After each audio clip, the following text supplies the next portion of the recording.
մեզ համար շատ կարևոր է, որ հստակ լինի, թե որ ծառայություններն են փաթեթի մեջ ներառվելու, եւ այո, ճիշտ եք ասում, հանրային իրազեկման մասը մենք եւս շատ կարևորում ենք, որ ամեն ինչ լինի թափանցիկ եւ հասկանալի,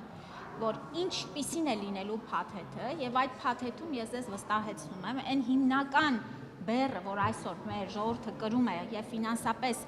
բարդ իրավիճակի առաջ է կանգնում, երբ որ կարիք ունի վիրահատություն ունենալու, դեղորայք գնելու, այս փաթեթը այդ բազային կարիքները բավարարելու է։ Այնինչ, գիտեք, ամեն օր բժշկագիտությունը զարգանում է եւ իհարկե կլինեն ծառայություններ, որոնք որ այս ապահովագրական փաթեթից դուրս կլինեն եւ սա կլինի հենց մասնավոր ապահովագրական ընկերությունների համար կարևոր դաշտ փակելու այդ հավելյալ ցանկությունները, ծառայությունները եւ այլն եւ այլն։ Նարեկ ջան, եւ հարցին էլ ես օրինակ էի բերել, բայց կարծեմ մի փոքր շփոթություն կար, տպավորություն ստեղծեց, որ միայն այդ օրինակներն են, որ փակվելու են, դրանից դուրս բան չի փակվելու։ Ոչ, հստակ լինելու է ցանկ ծառայությունների եւ այդ ծառայությունները արդեն ներառված լինելով փաթեթի մեջ ապահովագրության կողմից փոխհատուցվելու է։ Դե գիտեք, որ աշխատանքները ընթանում են, թե ազգային ժողովում ենք ունեցել վերջին 2 շաբաթվա ընթացքում երևի 4 հանդիպում ենք ունեցել մեր ազգային ժողովի գործընկերների հետ, առաջիկայում էլ կունենանք եւս 1-2-ը եւ կառավարությունում ուրեմն արդեն այսպես նրանց հետ էլ ամբողջացնելուց հետո մեր դիտարկումն է, որ պիտի մտնի կառավարության նիստ։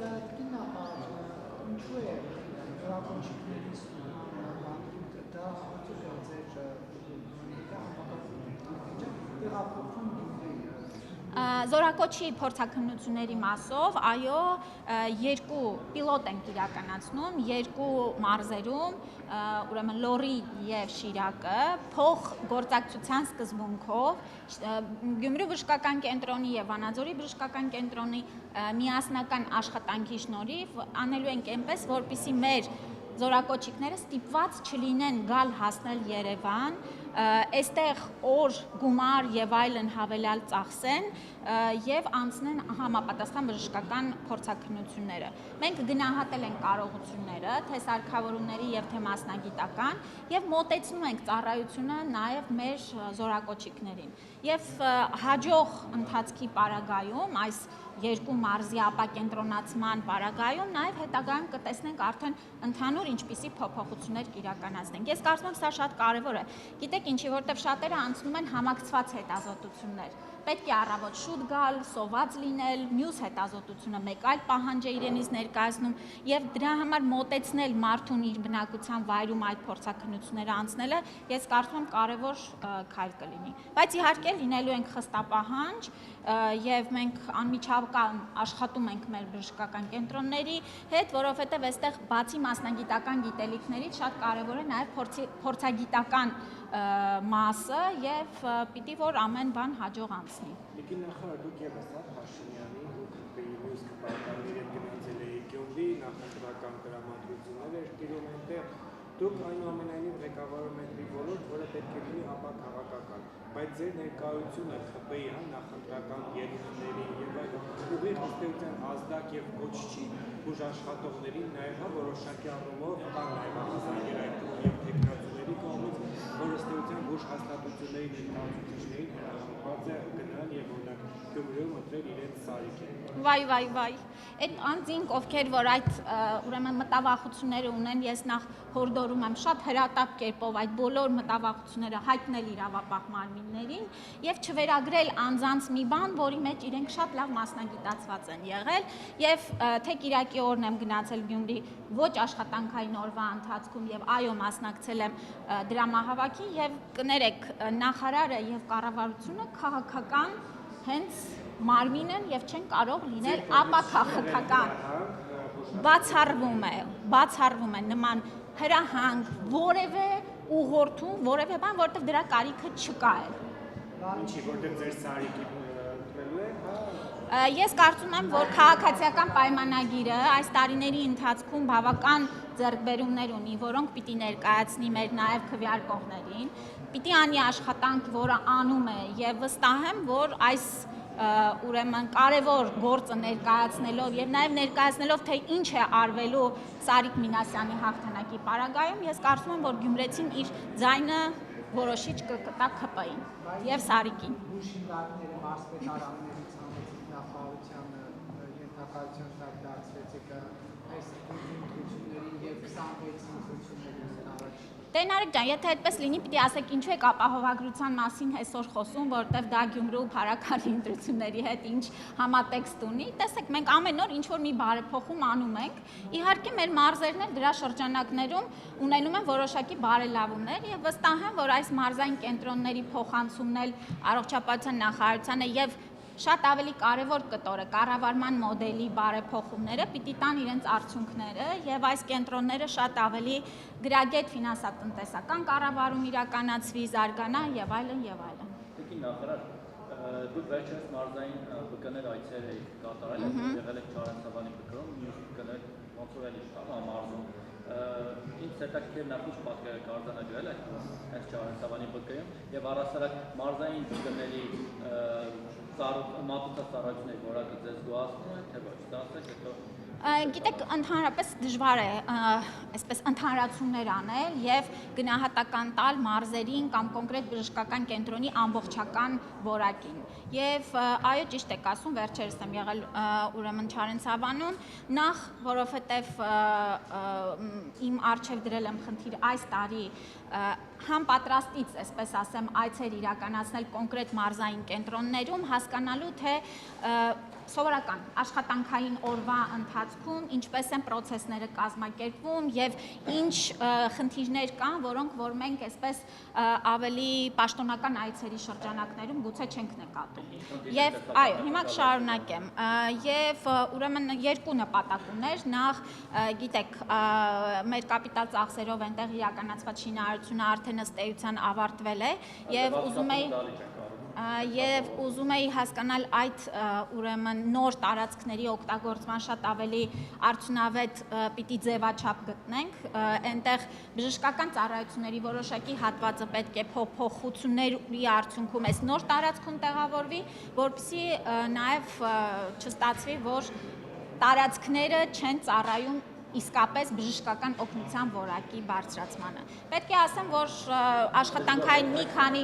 աշխատանքային մի քանի ուրեմն կարևոր հարցադրումներ էլ կար, այնտեղ գիտեք տարածքում կա մի այսպես սքոսրահ, որը որ նաև քաղաքացիներն էին բարձրացրել, որ բժշկական կենտրոնից նման ուրեմն ծառայությանը ականատես լինելը անընդհատ կարծում ենք ճիշտ չի, հանձնարարել են, որպեսզի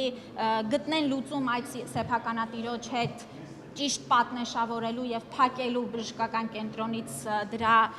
Երևանը, էլի մի քանի աշխատանքային կոնկրետ խնդիրների մասով տվել եմ հանձնարարություններ եւ շարունակական հետեւելու եմ։ Որ սպասարկման որակն է, ինձ հետաքրքիր է կներեք, որ անձնապես օրինակներ են, բայց դուք ձեզ կամ ձեր հարազատին օրինակով որտեղ մարզային որևէ կլինիկա, Չարենցավանը, Հրազդանը, Աշտարակը եւ Վարդը, Սևանը, օրինակ սոնոգրաֆիա անցնելու։ Միանշանակ, այո, իհարկե կան ծառայություններ, այո, Վահե ջան։ Ես ձեզ օրինակ որ չէի տալ, Չարենցավանում կամ Հրազդանում սոնոգրաֆիա անցնել, որտեղ տեսեք, ներողություն, որտեղ կարող է սոնոգրաֆիստը նայի եւ ֆարզի որտեղ օրինակ, գիտեմ, երի կամ փոփ կամ լյարդ չունեք, բայց բնականաբար ունեք եւ նորմալ գործում եք։ Դա այդ բոլոր դեպքերն էր եւ իմ հարազատը եւ ես պիտի առնչվենք նաեւ որպես Հայաստանի քաղաքացի եւ եթե կա խնդիր բարձրացնենք եւ լուծումներ պահանջենք։ Սա որպես քաղաքացի եմ ասում ձեր նշած հարցի կոնտեքստում։ Իսկ մյուս առումով, այո, ես կարծում եմ, որ այսօր մեր մարզային բժշկական կենտրոնները վերջին տարիներին շատ մեծ զարգացում են ապրել։ Եվ օրինակ, Գյումրու բժշկական կենտրոնը եւ Վանաձորի բժշկական կենտրոնը այսօր ստրոկ ծրագրի մի մաս է կազմում, որը բավականին բարձր ուրեմն հմտություններ, գիտելիքներ պահանջող ծառայություն է եւ ես հպարտ եմ դրա համար։ Հաջորդիվ, իհարկե այս գործընթացը շարունակական է եւ բժշկական օգնության որակից ես եթե վերցնենք, մենք Երևանն էլ չենք կարծում, որ հասել ենք մեր թիրախներին։ Իհարկե չենք հասել։ Եւ սա անընդհատ process է, որ եւ թե Երևանում եւ մարզային կենտրոնների բուժօգնության որակը պիտի փոխվի։ Քննադատում եմ, որ մարզային բուժ կենտրոններում նորմալ մասնագետներ չկան, որովհետև նաև նախարարի թվերը հիմա չեմ հիշում հրամանի անունները, մասերը, համարները X 2 հրաման, այդ հրամանների պատճառով նաև նորմալ վարձատրության մեխանիզմ չի դրված, որպեսզի կարողանան բարձրակարգ մասնագետներ բարձրացնել գտնել եւ տանել մարզերում աշխատելու։ Դրա համար, ասենք, չգիտեմ, մարդիկ կարող են օրենք խատավի կամ կանաչի ծախով աշխատել ավելի հեշտ, քան ասենք վիրաբույժ որոշ բկներում կամ ասենք սոնոգրաֆիայի մեջ։ Ուրեմն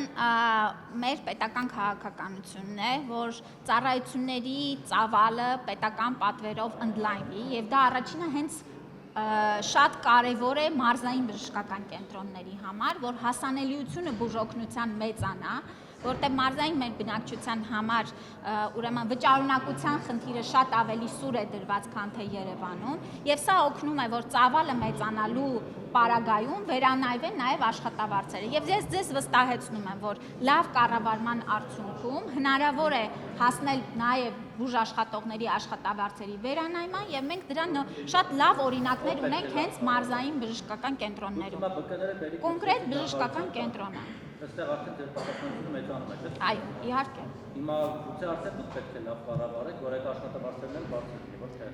սկսեի տնօրեն։ Դե հարցը անտեղին է եւ կարծում եմ հենց դուք լավ կառավարում նկատի ունեք հիվանդանոցների տնօրենների թե նախարարության։ Բա ով է կառավարում հիվանդանոցը։ Բժշկական կենտրոնը ով է կառավարում, կոնկրետ կազմակերպությունը ով է կառավարում։ Իրենք ուղղորդում են նաև նախարարության հրամաններով։ Իհարկե։ Դուք այդ հրամանները փոխեք։ Եվ մենք էլ քաղաքականությունը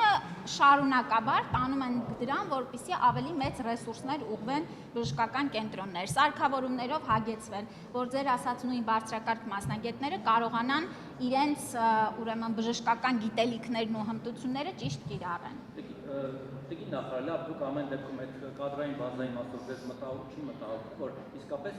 կան բժիշկներ, որոնք չեն տիրապետում իրենց մասնագիտությանը։ Օրինակ ավտովթարից ծանր վիրավորված քաղաքացուն տանում են հրազդանի բժշկական կենտրոն, ինձ այդպես են ասել, այսինքն զրպարտան կատարած չունի, ես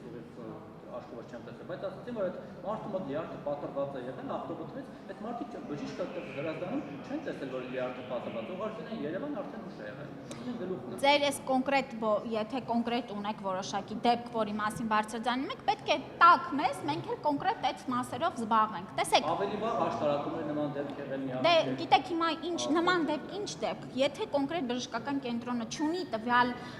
ծառայությունը մատուցելու ուրեմն աստիճանը, այո, պետք է ուղղորդի Երևան, բայց պիտի հասկանալ ձեր կոնկրետ դեպքն է։ Խնդրեմ տվեք կոնկրետ դեպքը, մենք կհետևենք։ Ես կխնդրեմ ընդհանրական գնահատականներ չտալ, այո, ինչպես բոլոր ոլորտներում էլ մենք ունենք եւ շատ լավ մասնագետներ, եւ միջին մասնագետներ, եւ մասնագետներ, որոնք կարիք ունեն իրենց գիտելիքներն ու հմտությունները բան անելու, բարձրացնելու։ Եվ այստեղ գիտեք ինչն է կարևոր, որ Հայաստանի Հանրապետությունում բժշկի լիցենզավորման ինստիտուտը, որը 2000-ական թվականներին հանվեց, նաեւ դրա արդյունքում է, որ շատ բարդ է կոնկրետ բժշկի կողմից ոչ քրեական գործի շրջանակներում, բայց նույն մասնագիտական բաց թողումների մասով հստակ փոփոխությունների հասնել։ Բայց մենք այդ օրենքը արդեն ընդունել ենք եւ մասնագիտական լիցենզավորման պահանջը 2025 թվականից մտնում է փուլային կգնա 3 տարվա մեջ կներդրվի եւ սա էլ կնպաստի, որպես մենք մեր համակարգում որևէ ուրեմն բժիշկ չունենանք, որը բավարար գիտելիք ու հմտություն չունի։ Ես հիմա էթիկայի ծնելով անում չեմ տա, բայց մարզային բկների սնիկի բժիշկ կա, որ թերական գործածություն հիշեցի, որ այս բանի թերական գործում ասում է թմրանյութը օգտագործելու կասկածանքով բերման է ենթարկել ձերբակալելու էլի շարունակ աշխատել։ Խնդրեմ էթիկայի ծնելով ճիշտ է կամ չեք հնչեցնում, բայց ինձ փոխանցեք, ես անպայման կզբաղվեմ դրանով։ Մի բան էլ էլի մտահոգող Տիկին Ավանեսյան, ինձ տեղեկություն հասավ, որ Երևանում գործող Westlife բժշկական կենտրոնը ինչ-որ սֆերային համագործակցության ժողովրդական լեզվով ասած ատկատի մեջ է գտնվում որոշ մարզային բկների հետ շտապօգնության մասով։ Որոշ շտապօգնության մեքենան օրինակ գնում է կանչով, օրինակ ռեանիմոբիլը, մարզային բկերից պացիենտ վերել տեղափոխելու Երևան, մի անգամ ստանում Westlife։ Էլի որպեսզի անիրավի մեղադրանք չլինի, ես ուղղակի ձեզ խնդրում եմ դուք նախ ասեք տեղեկ եք թե ոչ կամ գուցե ուսումնասիրեք հետո ասեք։ Մենք ընդհանուր առմամբ խնդիրներ այստեղ արձանագրում ենք, այո, որ բժշկական ուրեմն կենտրոններ որոշակի ուղղորդվածություն լինում է շտապօգնության կողմից եւ այստեղ մենք թվայնացման գործընթացը պետք է ավարտին հասցնենք, որպեսզի բացառենք նման դեպքերը, այսինքն կախված ծառայությունից եւ ուրեմն աշխարհագրական դիրքից ու մոտակա լինելու հանգամանքից պետք է հիվանդը տեղափոխվի կոնկրետ բժշկական կենտրոն, եթե ինքը իր ցանկությամբ այլ բան չի ուզում, որի համար նաև վճարում է։ Ձեր ասած կոնկրետ դեպքով ես մի հատ կհասկանամ դժգոհությունները ինչու՞ն է եւ վերլուծությունը, շատ լավ։ Կոնկրետ դեպք եղել է, որ տեսել եմ, որ շտապունության վարորդը քշում է best life, ասել են ինչու՞ տեղ են գնում։ Ասել են չէ, մենք քեզ սպասում ենք օրինակ Երևանում հարազատներ մեզ սպասում են Երևանում։ Չէ, այստեղ տեսեք, եթե best life-ը գտնվել է ամենամոտ աշխարհագրական դիրքում եւ այդպես պետք է արվեր, դա մի սցենար է, բայց եթե best life-ի, չէ, կներեք, եթե Երևանու բժշկական կենտրոնի կողքից տանում են best life, սա իհարկե սխալ գործառույթ է։ Բայց դուք ամեն դեպքում Անպայման մանրամասները կճշտեն, կհասկանանք ինչն է։ Մաֆիա է գործում բժշկների միջև, չգիտեմ։ Այսքաններ հարցերը։ Դուք որոնեք best life-ի տնօրեն հանդիպեք այդ հարցը բարձրացնեք, հասկանանք։ Վստահաբար։ Բայց դա չի իմ գործիքը, որ նրան հանդիպելուց հարցնեմ, այլ շատ ավելի այլ գործիքներ կա, որ կճշտենք։ Միանշանակ, իհարկե, եւ մենք եւ մեր իրավապահ գործընկերները, տեսչական մարմինները միանշանակ միասնաբար պետք է այս բոլոր խնդիրները վերհանված, հետեւողական գնանք հասկանանք ինչու՞ն է խնդիրը կա եւ եթե կա պատասխանատվության ենթարկվեն։